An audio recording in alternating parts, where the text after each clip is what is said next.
Lur, selamat datang di Ngidul Ngalebu Film Jadul. Ya apa kabar lur sekeluarga? Sehat-sehat kabeh yo amin. Aku yang agak gak sehat, sakit tenggorokan soalnya lur. Balik mana ambil aku Icang dengan quotes hari ini. Mungkin bukan hidup yang terlalu keras, jangan-jangan kita hanya yang terlalu lembek lur. Nice. Oke, lanjut kita lur ke film ketiga atau penutup trilogi dari film Ocean yang tak jamin jauh lebih seru dibanding film keduanya, yaitu Ocean's 13 tahun 2007. Kali ini komplotan Danny akan membalaskan dendam salah satu temannya yang sudah ditipu, dihianati, dibuat miskin sampai jatuh sakit. Tentu bukan hanya balas dendam biasa yang dilakukan, tapi mereka akan membuat orang tersebut bangkrut sebangkrut-bangkrutnya dengan cara yang di luar nalar dan sangat-sangat jenius sih sumpah. Jadi langsung aja kita ke request tebakan dari dulurku Agung MDR ya. Ini Prof Pick Anda apa coba ini maksudnya lur? Kenapa orang botak selalu bahagia? Hayo kenapa? Hayo. Nyerah ya. Karena dia selalu bercukur. Imut banget ente bercukur. Syukur dong. Monco cececa acen. Come see for yourself. Alright.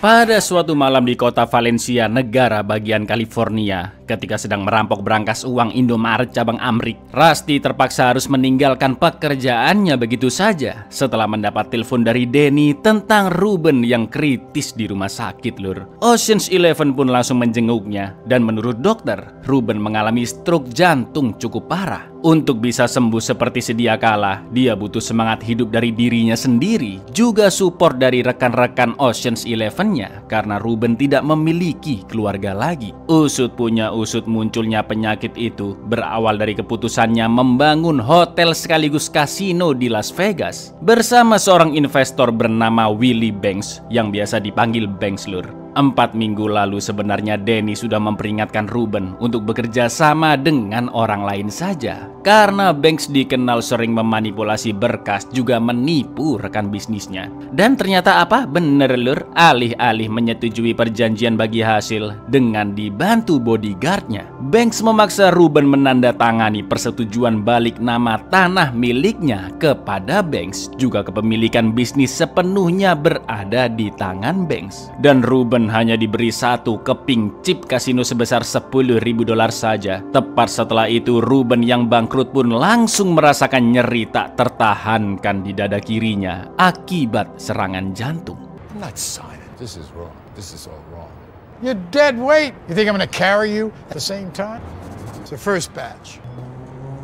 Karena Ruben sudah sangat sohib dengan semua anggota Ocean's 11, apalagi jasanya menjadi sponsor di perampokan kasino Bellagio pada film pertama. Sakitnya Ruben saat ini akan dibalas berkali-kali lipat oleh Danny dan timnya. Mereka semua emosi lur, namun Rusty dan Danny memilih untuk membalas dengan cara yang halus terlebih dahulu, yaitu bernegosiasi dengan Banks secara langsung agar dia berubah pikiran dan menyerahkan semua hak Ruben kembali.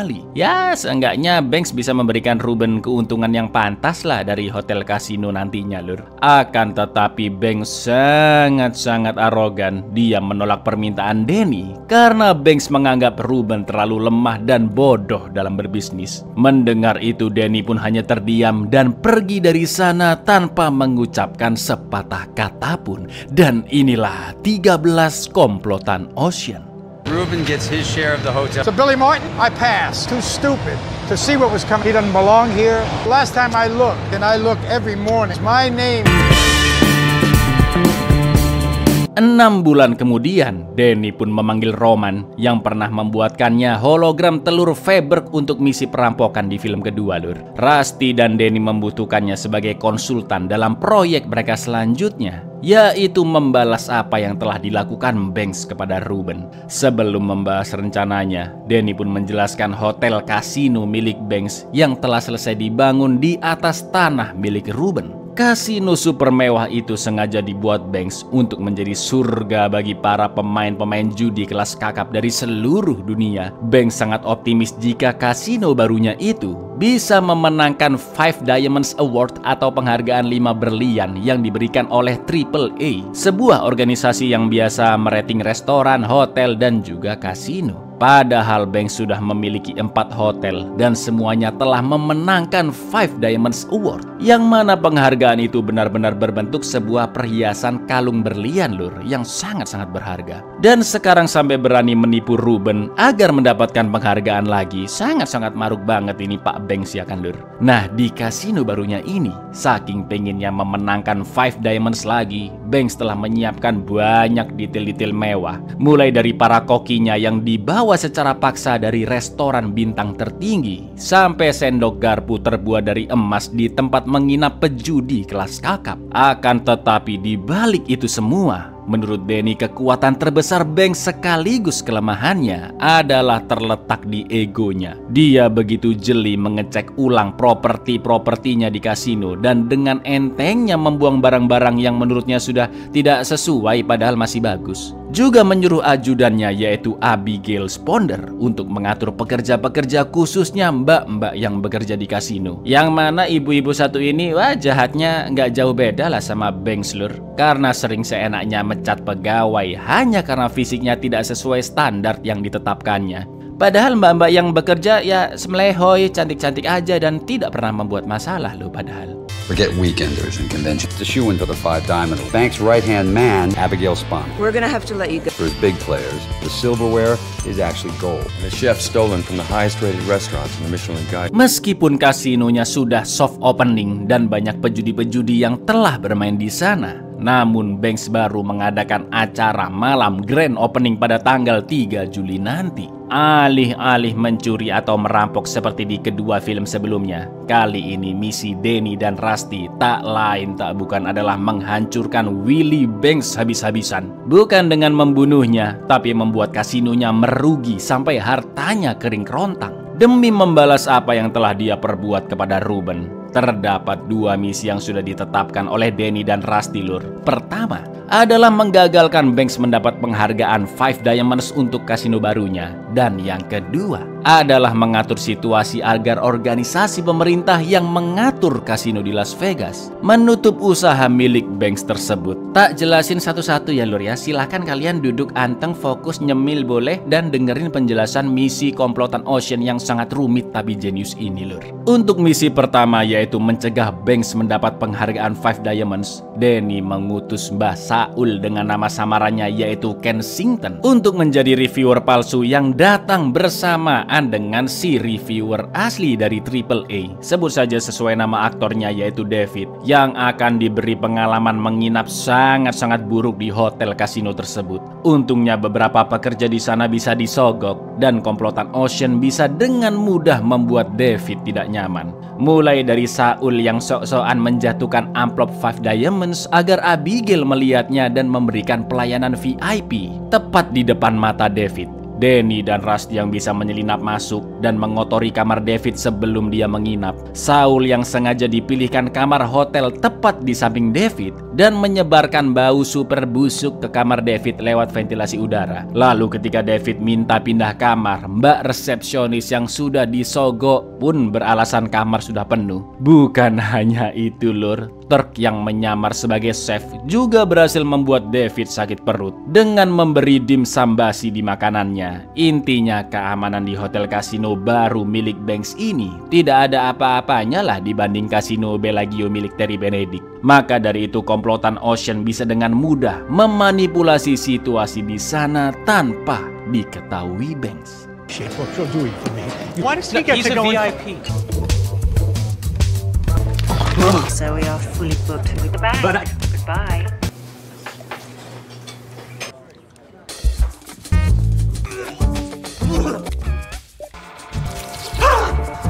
Casino, food.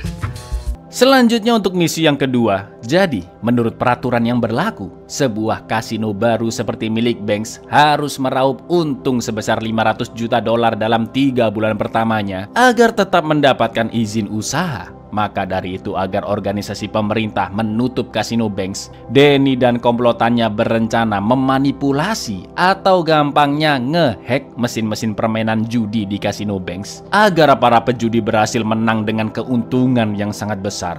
Tentunya nanti kasino akan rugi parah dan tidak akan bisa mendapat keuntungan 500 juta dolar dalam 3 bulan sesuai peraturan. Akan tetapi meskipun sistem keamanannya masih kalah dibanding kasino milik Terry, program yang dipakai Banks di permainan judinya nggak kaleng-kaleng lur. Karena ternyata Banks menggunakan AI atau kecerdasan buatan bernama Greco sesuai nama pembuatnya yang kebetulan teman satu sekolahnya Roman. Sistem Greco tersambung ke CCTV kasino yang bisa menangkal hack ataupun kecurangan dengan cara mengenali detail-detail si penjudi mulai dari suhu tubuh, denyut jantung sampai pupil di matanya. Sistem Greco juga tidak bisa dimatikan meskipun listrik padam dan siapapun yang berani masuk ke ruangan inti Greco dan mengotak-atik secara ilegal akan terjebak di sana. Karena Greco akan otomatis mengunci ruangan jika mendeteksi adanya bahaya. Nah, lo gimana dong ya kan? The Greco player tracker. Go up against Greco. It can't be beat. Can't be hacked. Reads every permutation in players' heart rates, body. It's an artificial. It doesn't only think. No, there's no if. It cannot be shut off. Ya, kesimpulannya Greco ini tidak bisa diganggu sama sekali lur. Sampai akhirnya Danny punya ide, yaitu dengan menonaktifkan sistem Greco sementara waktu. Seperti di film pertamanya, komplotan Ocean berhasil mematikan sensor laser selama 2 menit ya kan. Mendengar itu, Roman pun mengatakan bahwa dia memiliki 2 tahapan untuk menonaktifkan Greco. Yang pertama, komplotan Danny harus mengirim HP untuk Banks sebagai hadiah yang sudah dipasangkan perangkat bernama magnetron yang bisa mengacaukan Greco. Sedangkan untuk tahap yang kedua adalah membuat bencana alam buatan berupa gempa kecil dengan menggunakan bor di bawah tanah sampai tembus ke salah satu sisi hotel Casino Banks. Lalu getarannya diatur sedemikian rupa agar hanya terasa di dalam gedung tersebut. Jika semua rencana itu berhasil lur, maka sistem Greco secara otomatis akan mati dalam waktu 3,5 menit saja. Through a sewer main of Paris, the resonant frequency.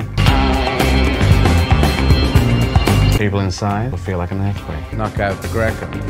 You know, when they were digging the tunnel, the guys monitoring this. Setelah itu Rusty menemui Banks dengan menyamar sebagai ilmuwan geologi yang memperingatkan tentang bahaya gempa bumi akan menerjang kasinonya dan menyarankannya untuk menutup kasino demi mengurangi korban jiwa. Banks dan asistennya Abigail tidak menganggapnya serius, namun mereka tetap menerima seismograf atau alat pengukur kekuatan gempa yang diberikan Rusty. Padahal sebenarnya benda tersebut sudah dipasangi kamera CCTV lur, sehingga Danny and the gang bisa terus mengawasi gerak-gerik dan apapun yang dibahas Banks di ruangannya. Let's just hope for the best. Take this. Standard torsion seismic. I do thank you for your time. The camera in Banks. Dengan lemahnya pengamanan di Casino Banks, apakah rencana akan berjalan lancar? Tentu tidak dong lur. Meskipun mereka berhasil membuat perizinan menggunakan bor dengan Bess sebagai operatornya, sayangnya bor yang sedang dicoba di bawah tanah tiba-tiba rusak dan mereka butuh beli bor baru yang nilainya 36 juta dolar untuk menciptakan gempa bumi buatan. Bukan itu aja lur, kita juga sempat diperlihatkan Francois alias Night Fox, musuh Ocean's 11 di film kedua, yang sepertinya punya suatu rencana untuk mengacaukan misi komplotan Ocean. Take it easy. What's the problem? Where's that put us? Cattled. How much is it? 36? Drills the exit strategy. How much do we have left? If I tap the whole contingency, just over 10 million. Karena waktu grand opening Casino Banks sudah semakin dekat dan untuk beli bor mereka nggak punya uang. Pada akhirnya mereka pun mengikuti ide Linus yang out of the box, yaitu menemui mantan rival Danny Ocean demi meminjam uang untuk beli bor, yang tak lain tak bukan adalah Terry Benedict. I was really hoping to avoid that.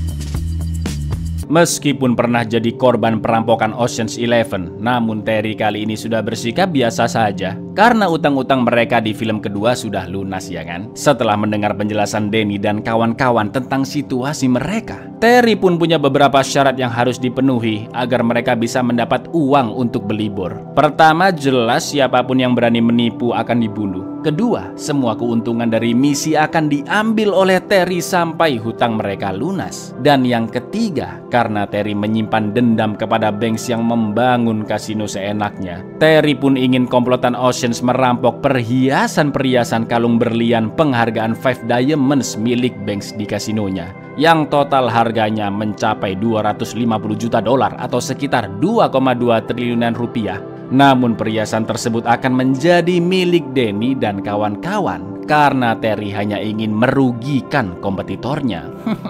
Ujung-ujungnya misi mereka pun balik lagi ke ngerampok barang berharga ya kan Lur? Number 3, I want you to steal the diamonds. Can't be done. We don't have That monstrosity that bank break him in half. The man has no taste. I just want him to lose what matters most, or you find somebody else to finance. And Benedict said we can keep. That's what he said. Dengan ini mereka harus mencari rute terbaik menuju ruang penyimpanan 5 Diamonds yang berada di puncak tower Casino Banks, dan sebenarnya bisa gampang dimasuki dengan meledakkan ubin di bawahnya yang berseberangan persis dengan lorong lift. Mereka pun harus mencari tahu ketebalan ubin sebelum membuat peledaknya, dan satu-satunya cara adalah dengan menempelkan mesin pengukur ketebalan ke bawah ubin tersebut yang hanya bisa diakses via saluran udara dari salah satu kamar super mewah menuju ke lorong lift. Of course dong, pekerjaan yang akrobat-akrobat gini sudah pasti bagian siapa? Yen ya kan? Akhirnya dia pun pergi bersama Linus yang berpura-pura menjadi ajudannya atas nama Lenny. Mereka pun disambut oleh asisten Banks yaitu Abigail, dan Yen pun mengaku sebagai pengusaha properti kelas kakap dari China bernama Wang yang ingin bermain judi di kasino Banks agar bisa nginep di kamar super mewah tersebut. Namun karena penyamaran mereka agak mencurigakan, Abigail pun sempat melaporkan mereka berdua ke FBI. Tapi ternyata agen FBI yang terhubung dengannya adalah Bobby, yaitu ayah kandung Linus, yang pastinya juga akan membantu agar misi itu berjalan mulus. Okay, let me talk. Just Bill under Mr. Wang. Here, I'm not too sure about. Give me their names and I'll check them out.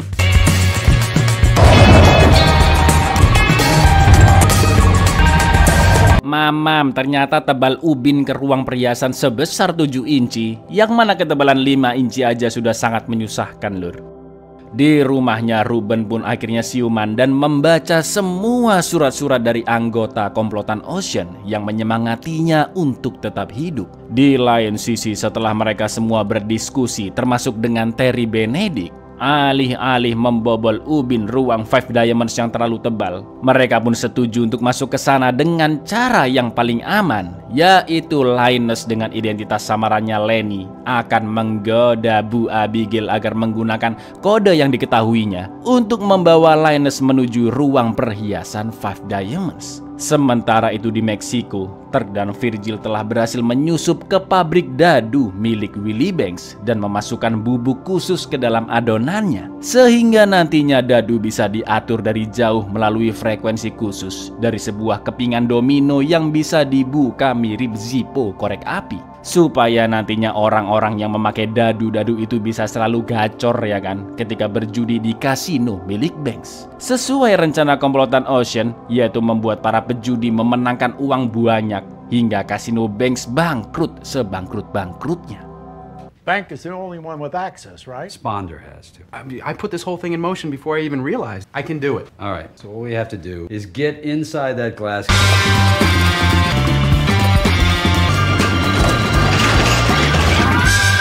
Kali ini giliran Terry Benedict dengan setelan putihnya. Dia pergi berkunjung ke kasino Banks dan bertemu langsung dengan sang owner Banks, juga asistennya Abigail, untuk menggertak mereka semua. Setelah itu kita diperlihatkan Banks dan Abigail yang sedang membahas pertunjukan acara malam grand opening dan akan melibatkan atraksi akrobat motor. Lalu tak lama kemudian HP Samsung pesanan khusus untuk Abigail dan Willie Banks pun sudah datang. Mereka pun sama sekali tidak sadar jika kedua HP itu adalah kiriman dari Danny and the Gang. Khususnya HP untuk Banks yang telah dipasangi magnetron dan bisa mengacaukan Greco jika digunakan terlalu dekat dengan inti komputer AI. Miss Bondo, this just came in. Thank you. When you go.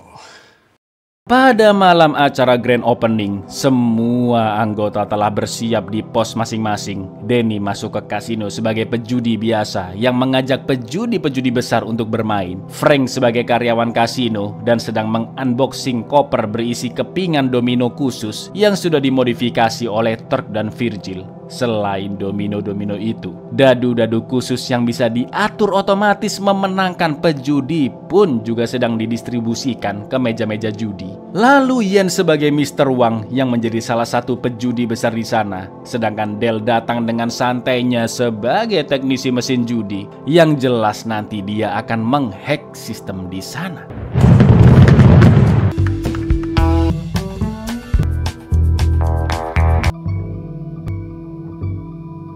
Come see for yourself.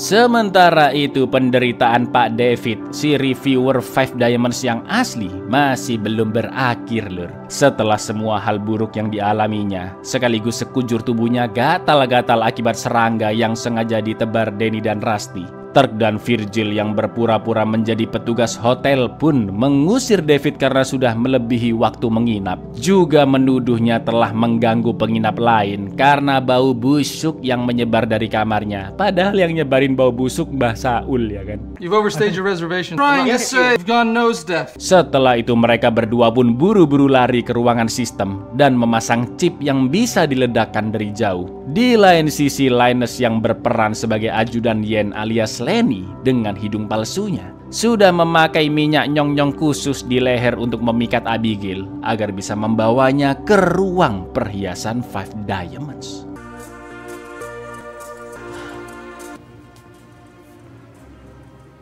The last time we spoke, he was quite rude to me. Excuse me. Tak lama kemudian agen FBI yaitu Pak Bobby sudah tiba di sana dan langsung pura-pura meringkus Del dengan tuduhan telah menghack mesin-mesin judi di Casino Banks. Livingston Dell, Federal Bureau of Investigation. Contact with his company. His background information was bogus. I'm pressing charge. Got it? Now get him off my floor. Dengan ditangkapnya Del, dia pun digantikan oleh Pak Roman yang sekarang bisa leluasa memasangkan mesin-mesin yang telah dihack ke meja-meja judi. Namun dia masih belum bisa mengeksekusi karena sistem Greco AI masih berjalan normal ya kan lur. Tak lama kemudian Rusty pun datang ke kasino sambil membawa Ruben yang akan ikut bermain di sana. Dan alhamdulillah kondisinya sudah jauh lebih membaik setelah membaca surat-surat dari anggota komplotan Ocean yang terus menyemangatinya. Sementara itu Lenny alias Linus masih sibuk menggoda Bu Abigail dan memintanya pindah ke ruangan yang lebih private agar dia terpancing membawa Linus ke ruang perhiasan 5 Diamonds. Switch these out first, then do the main switch. Hello? Hi, boy. Hey, Ruben. Yeah, my man. Ruben, welcome. Is there another room? We're overbooked. Take me. Okay. Stunning. What is...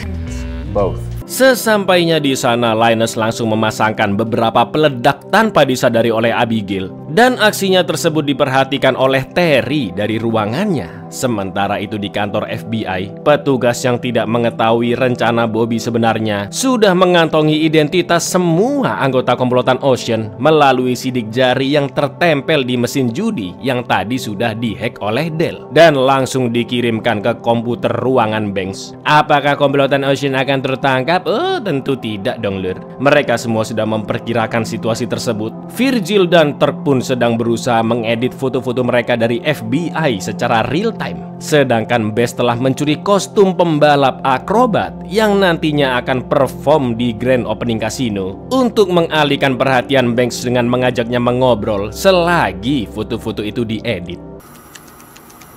Send that to Banks' office. Miss Bank, listen, all due respect. Don't change it that much. Keep the structure. You gonna jump? Jump it, babe. Thank you.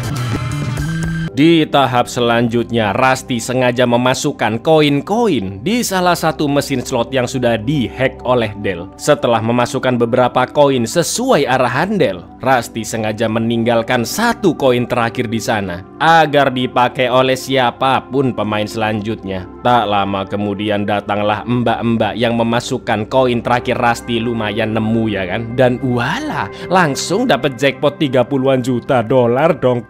Semua orang di sana pun langsung bertepuk tangan, termasuk Cak Greco, si penemu sistem AI Greco di ruang kontrolnya. Tentunya sistem Greco tidak menemukan kejanggalan lur, karena mbak-mbak tadi memang benar-benar terkejut ya kan, dan sangat bahagia mendapatkan jackpot, yang artinya kemenangan tersebut dianggap sah.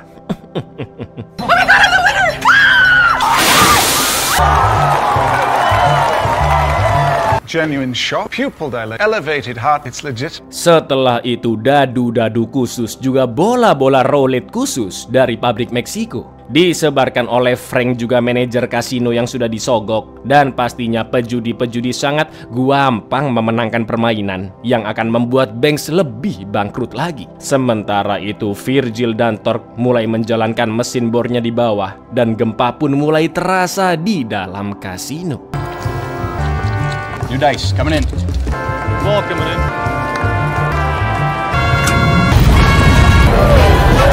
Gempa pertama masih belum cukup untuk mematikan Greco, dan hanya beberapa orang saja yang merasakan getaran tadi. Di lain sisi, Banks langsung buru-buru pergi ke ruang kontrol Greco untuk mengecek kondisi sistem komputer AI tersebut. Sebuah keputusan yang keliru karena Banks mengantongi HP Samsung emas yang telah dipasangi magnetron oleh Danny and the Gang. Dan tak lama kemudian Greco pun perlahan-lahan mulai error sampai akhirnya mati. Server 1 is going down. Explanation, some kind of magnetron. 3 minutes and 20 seconds. What the hell is this? Security measure. It shuts down and... Sistem Greco mati dalam waktu 3 menit 20 detik. Dan itu sudah sangat-sangat cukup memaksimalkan keuntungan semua pejudi di sana. Karena dadu-dadu dan bola-bola roulette khusus sudah tersebar ke meja-meja judi. Juga mesin-mesin yang telah dihack oleh Roman maupun Dale. Selain itu, Banks juga terjebak di ruangan Greco sampai AI itu menyala kembali. Karena sistem keamanan yang otomatis akan mengunci pintu jika terdapat magnetron atau ancaman di sana. Itu artinya Banks tidak bisa menghentikan semua orang yang sedang bermain judi saat itu untuk terus mengeruk keuntungan sebesar-besarnya dalam 3 menit 20 detik. Scene ini epic banget sumpah lur.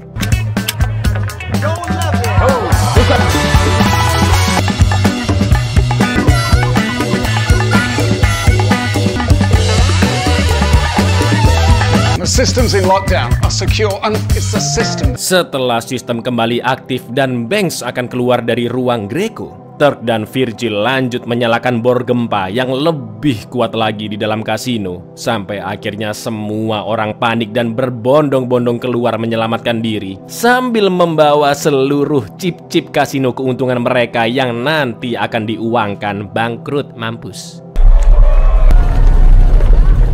Get 'em order.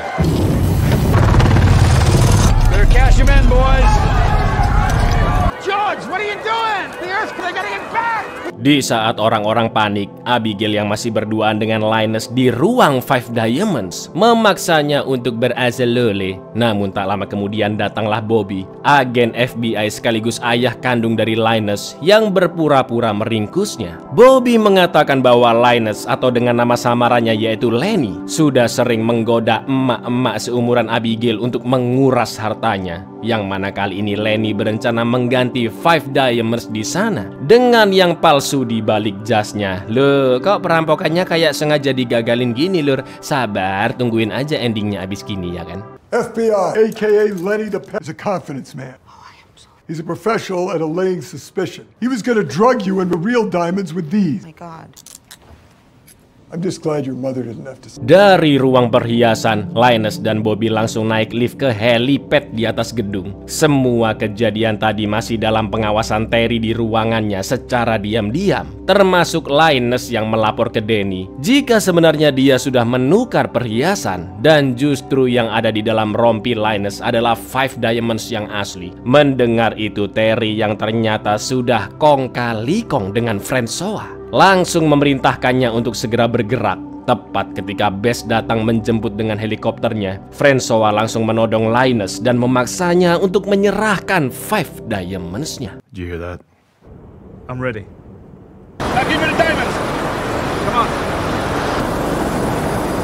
A gun?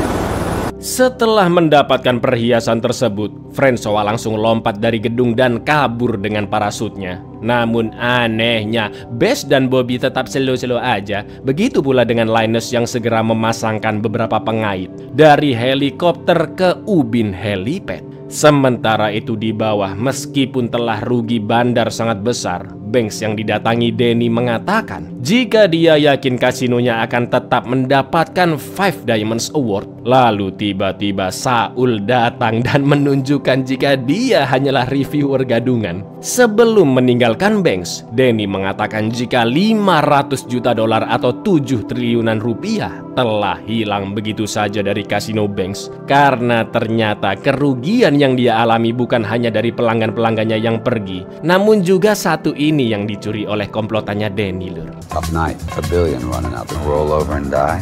And I'm shooing for the 5 diamonds.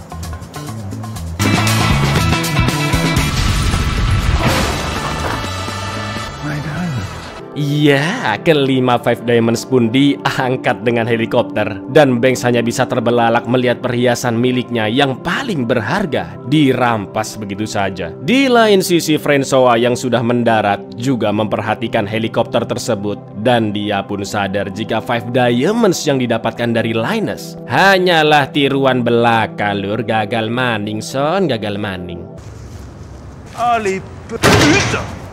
Diam-diam ternyata Danny sudah menyiapkan tanah real estate mewah 4,6 hektar untuk Ruben sebagai pengganti tanahnya yang sudah dirampas oleh Banks. Ruben pun sangat berterima kasih kepada teman-temannya atas kepedulian dan perhatian mereka semua yang memberikan surat-surat untuk menyemangatinya mengatur rencana super rumit untuk membalas Banks, juga membelikan tanah real estate.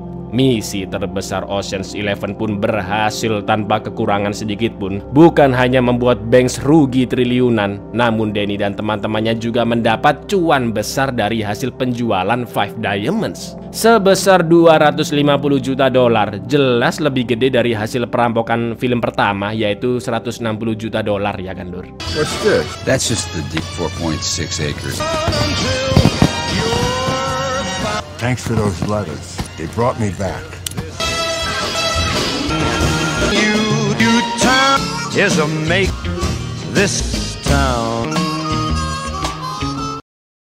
Setelah itu Danny pun menemui Terry di kantornya dan mengatakan jika sebenarnya dia sudah mengendus kecurangan Terry yang mengutus Francois untuk mencuri 5 Diamonds. Maka dari itu Danny pun sudah mempersiapkan rencana di akhir film tadi, yaitu membiarkan rompi perhiasan palsu di Linus diambil oleh Francois, lalu mengangkat semua perhiasan yang asli dengan helikopter, lur. Terry pun akhirnya mengakui kong kali kongnya dengan Francois dan alih-alih mengembalikan uang Terry yang sebelumnya dipinjam untuk beli bor. Sebagai hukuman karena pengkhianatan Terry, Danny pun memberikan semua dana tersebut ke Yayasan Yatim Piatu atas nama Terry. Mendengar itu Terry pun tidak bisa protes dong. Selain karena rencana jahatnya dengan Francois sudah terbongkar oleh Danny, nama Terry juga bisa jadi buruk di mata publik jika dia menarik kembali uangnya itu dari Yayasan Yatim Piatu. Kapok. Mana sampai dipanggil ke acara Oprah Winfrey pula, lur. Jelas Terry mau nggak mau harus berakting seperti pria dermawan, ya kan? Padahal enggak. Sebuah pelajaran yang sangat berharga. You're in. Donated. They're very grateful. They're gonna have you up to visit next month. All you gotta do is look at. That's all it needs. That's all the motivation. The casino business is doing well. The common that we can spread around to. Thank you, Terry Benedict. We'll be right back. Acara tersebut ditonton oleh Danny, Rusty, dan Linus di bandara. Sedangkan anggota yang lain sudah berpisah dan menjalani hidup masing-masing. Linus pun juga pamit pergi karena ayahnya memberikan sebuah proyek yang lebih halal untuknya. Begitu pula dengan Danny yang akan pulang ke rumahnya dan bertemu istrinya Tess. Sementara Rusty yang juga akan pulang bertemu cememewnya Isabel. Sebelum pergi dia sempat bermain slot di mesin di dalam bandara dan sengaja menjatuhkan koin terakhirnya. Ente masih inget David, si reviewer hotel yang diusir dari kamarnya, lur? Nah, meskipun komplotan Ocean sengaja mempermainkannya di hotel agar Banks gagal mendapatkan 5 diamonds, mereka pun membayar kerugian yang dialami David dengan memberikan koin yang sengaja ditinggalkan dan mendapat jackpot 11 juta dolar di mesin slot yang sudah diretas di bandara. Well, I gotta jump. Amy's got a part for me. See you when I see you. See you when I see you. Gotta settle down. Have a couple of kids. Drop these. Plan to catch. Try this one. It's been paying out. Maybe you'll get lucky this time. I won! Look at this! I can't believe it! Buyar, gimana film ketiganya epic ya kan? Kalau mau di ranking lur, dari yang terbaik sampai yang terburuk dari triloginya nih, menurutku urutannya itu yang pertama paling bagus 11 jelas ya, habis itu baru 13, nah terakhir 12. Kalau menurut kalian gimana? Komen-komen di bawah ya lur. Assalamualaikum, love you. Sampai jumpa di ngalor berikutnya.